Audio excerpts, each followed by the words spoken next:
अच्छा, नमस्कार। जैसा कि आज मैं हूँ करहल विधानसभा हूँ, तो यहाँ पर उपचुनाव होने को है, क्योंकि यहाँ से अखिलेश यादव विधायक थे। उन्होंने कन्नौज से चुनाव लड़ा, तो फिर वहां से सांसद हो गए, तो यहाँ से इस्तीफा दे दिया। यहाँ पर इस्तीफा देने के बाद समाजवादी पार्टी ने तेज प्रताप यादव को मैदान उतारा है। वहीं पर दूसरी तरफ बीजेपी ने भी अंजय प्रताप यादव को मैदान में उतारा है, जो कि बहरौल के निवासी है। और तेज प्रताप यादव सैफई के निवासी। एक तरफ सैफई परिवार है तो दूसरा तरफ बहरौल परिवार है।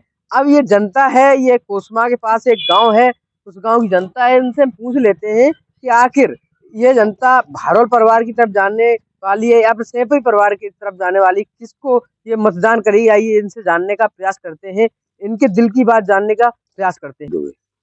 दुबे जी, अब दुबे जी हैं तो कहीं ना कहीं आप बीजेपी में ही वोट करेंगे। क्या देख रहे हैं इस बार करहल का चुनाव, कैसा लग रहा है आपको? क्योंकि आपने काफी चुनाव देखे होंगे, आपने काफी विधायक काफी सांसद को मतदान किया होगा।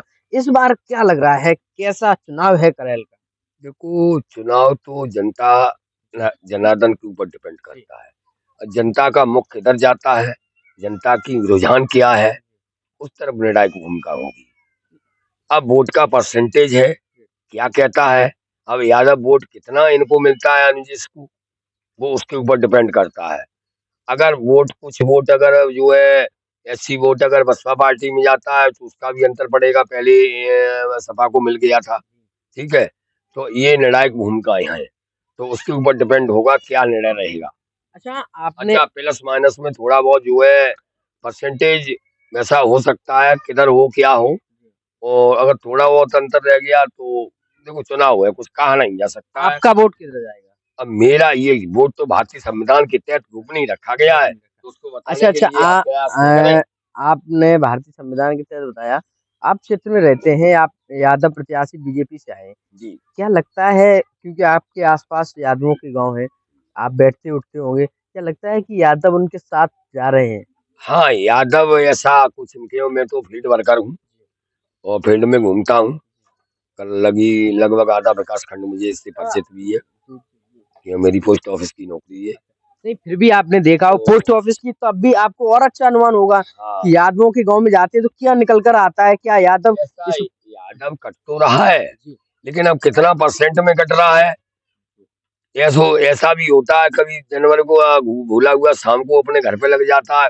कल कुलकों और जलकों में मिलते देर ना लगा तो काय सो कुल की पूरी तो पतरी पे भेटी हो जाती। नहीं, तो अगर कुल्लू और जल की बात आपने की है, तो मैं भी काफी यादवों के गांव में गए, तो लोग कहते हैं कि रिश्तेदारियां हैं उनके, व्यक्तिगत संबंध है। राजनीति अलग चीज है, रिश्तेदारियां और संबंध अलग चीज है। राजनीति एज ए कबड्डी का खिलाड़ी है। कबड्डी में आप हमारे दोस्त हैं, एक तरफ आ गए और हम दूसरी तरफ हो गए, हमारी पाली में आओगे तो हम आपको घेंसेंगे। उसके बाद आप हमारे, हम आपके। और यही राजनीति का स्तर भी है। क्या लगता है इन्होंने राजनीति अच्छी नहीं होती। क्या लगता है अंजय प्रताप यादव को बीजेपी ने मौका दिया है, क्या लगता है कि वो कामयाब हो पाएंगे यादवों का थोड़ा भी बहुत वोट लेने में? देखो, यादवों का वोट तो ये तो दिखाई दे रहा है, वोट तो उन्हें मिल रहा है, ऐसा नहीं है। पहले जो है यादवों का वोट नहीं मिलता था, ज्यादा 1-8% मिल जाए, लेकिन ऐसा अब की बात तो नहीं है। वोट तो उन्हें यादवों का मिल रहा है, कितना परसेंटेज मिलेगा इसका आकलन करना बड़ा मुश्किल का काम है। वो तो तभी मालूम पड़ेगा जब वोट पोलिंग। हाँ, पोलिंग बूथ हो जाएगा, उसके बाद तो आइडिया लग जाता है कितना परसेंट वोट किधर चला गया है। क्या नाम है आपका? राम सर। राम किशन। अच्छा, राम किशन जी, हाँ, किस समाज से हैं आप? क्योंकि यहाँ पर राजनीति जो होती है वो जातियों के आधार पर होती है, इसीलिए आपसे हम जात मैं साख समाज। हाँ, कहीं ना कहीं यादव के बाद अगर गिना जाए तो शाक्य समाज का भी नंबर आता है। जैसे यादव पहले विधानसभा में जनसंख्या में ज्यादा है, फिर उसके बाद शाक्य समाज है। तो क्या लगता है कि इस बार शाक्य समाज की क्या राय है?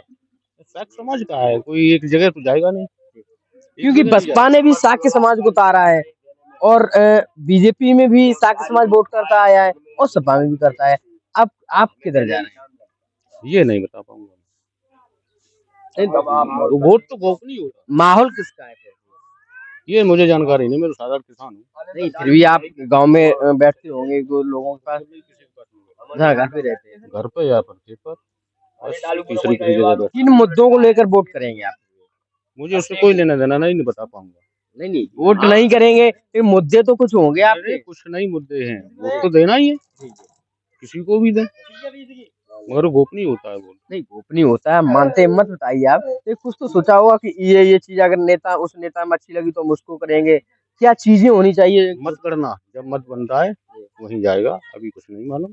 जी 20 तारीख को पड़ेगा वोटिंग, जी। तब मालूम पड़ेगा क्या होता है क्या नहीं होता तो है। क्या लगता है यहाँ पर सपा का गढ़ है?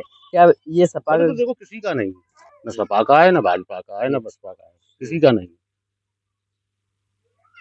और रही बात देखो वोट, किधर वोट डालता है, कितना पड़ता है, तो हर जीत तो वोटों से होती है। नहीं, वो तो जनता जनार्दन तय करती है, किस तरफ हवा चल जाए उसी तरफ लोग मुड़ जाते हैं। फिर भी आपने कुछ तो जहन में सोचा होगा कि प्रत्याशी हमें ये क्वालिटी अच्छी लगी तो हम उसको करें, कुछ तो सोचा होगा। मैंने कुछ नहीं सोचा, न सोचता हूँ। वोट करेंगे जब वहां पहुंच जाएंगे, मन करेगा उसी में कर देंगे। तत्काल जो भी होगा तत्काल, पहले से कोई कुछ नहीं विचार। जी देखो मुक्त शासन तो है जी जी। ये तो मानना पड़ेगा कि राम राज्य आ गया। नहीं, राम राज्य की तो अलग चीज है। राम राज्य के तो एक अंश भी नहीं आ पाया है। राम राज्य जिस समय आ जाएगा, राम के सिद्धांतों पर रामचरितमानस का शासन जिस दिन अनुसरण कर लेगा, उस समय का ये संविधान है। रामचरितमानस एज ए संविधान उस राम राज्य के समय का, उसी के अनुसार मान मर्यादा सिद्धांत सब चलते थे। लेकिन उसका अनुसरण कर लेगा, अगर हमारी भारत सरकार उसका अनुसरण करेगी तो आज भी राम राज्य स्थापित हो सकता है, ऐसा नहीं है। देखो कहने का मतलब हमारा ये है कि जनता है, ये शासन तो ठीक है, ऐसी कोई दिक्कत नहीं, लेकिन कर्मचारी का दबाव ऑपरेशन नहीं है बीजेपी का। हम बीजेपी के विरोधी नहीं है,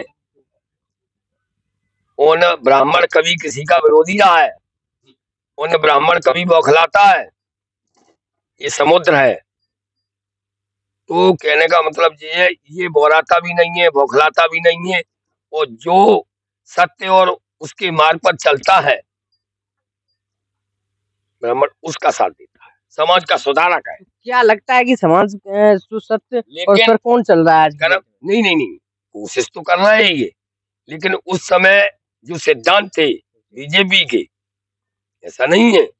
हमारी तो एक हम कहीं वोट दे भी दे तो मेरी तो कहीं गिनती नहीं, लेकिन वास्तविकता ये है कि सरकार का ध्यान कर्मचारियों पर दबाव होना चाहिए। अधिकारी खुलेआम काम करने के लिए तैयार नहीं है, और किस तरीके से क्या करता है वो उसका अंदाजा नहीं लगाया जा सकता। अच्छा, जैसा कि काम धंधा चल रहा है तो लोग कम ही मिल पाते हैं, तो दो चार लोगों में ही चुनावी कवरेज कर लेते हैं। तो मेरे साथ ये कुसमा के पास के एक गांव था, उसमें एक ब्राह्मण साहब हैं और एक क्या नाम शाक्य साहब हैं। दोनों लोगों ने बताया कि मतदान किसी को बताया नहीं जाता किसको हम करेंगे, लेकिन सुख और शांति और जो सत्य राहों पर चलेगा उसको हम मतदान करेंगे। बने रहिए हमारे साथ, हम आपको एक नई कवरेज दिखाने का प्रयास करते रहेंगे और ऐसे ही चुनावी कवरेज दिखाने का प्रयास करते रहेंगे। धन्यवाद।